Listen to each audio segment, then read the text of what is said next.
അപ്പോൾ നമ്മൾ ഇന്നത്തെ പരിപാടി പ്രാവിൻ്റെ മുട്ട ബുൾസൈയാണ്. അതിന് വേണ്ടിയിട്ട് പ്രാവ് അടയിരിക്കുന്ന സമയത്ത് ഒരു മുട്ട നമ്മൾ നൈസിൽ ചാമ്പ. അതിനുശേഷം നമുക്ക് നേരെ പട്ടിച്ചോ കാണിച്ചിട്ട് പരിപാടി തുടങ്ങാം. കലാപരിപാടികൾ തുടങ്ങാൻ ആരംഭിക്കാൻ. അപ്പം പ്രാവിൻ്റെ മുട്ടക്ക് സൂട്ടായിട്ടുള്ള ചെറിയ ചട്ടി തന്നെയാണ് ഞാൻ എടുത്തിട്ടുള്ളത്. ഇതിലേക്ക് ലേശം വെളിച്ചെണ്ണ വെച്ചിട്ടുണ്ട്. എന്നിട്ട് നല്ല ഹൈ ഫ്ലെയിമിൽ പാന് ചൂടാക്കിയിട്ട് ഇതേപോലെ കത്തിയോ അല്ലെങ്കിൽ സ്പൂണോ ഉപയോഗിച്ചിട്ട് മുട്ട അങ്ങോട്ട് പൊട്ടിച്ചെടുക്കുക. പ്രത്യേകിച്ച് ഇപ്പോൾ വലിയ വ്യത്യാസങ്ങളൊന്നും പറയാനില്ല. നമ്മളെ കോഴിമുട്ട പോലെ തന്നെയാണ് അപ്പിയറൻസ് കാര്യങ്ങളൊക്കെ ഉള്ളത്.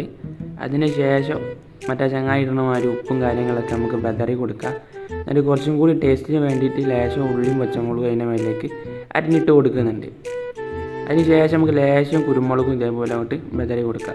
കാരണം പച്ചക്ക് ഈ ബുൾസൈ തിന്നുന്ന സമയത്ത് ഒരുമാതിരി ടേസ്റ്റാണ്. പിന്നെ അടുത്ത പരിപാടി ടേസ്റ്റ് ചെയ്യലാണ്. ഇതേപോലെ അങ്ങോട്ട് എടുക്കുക.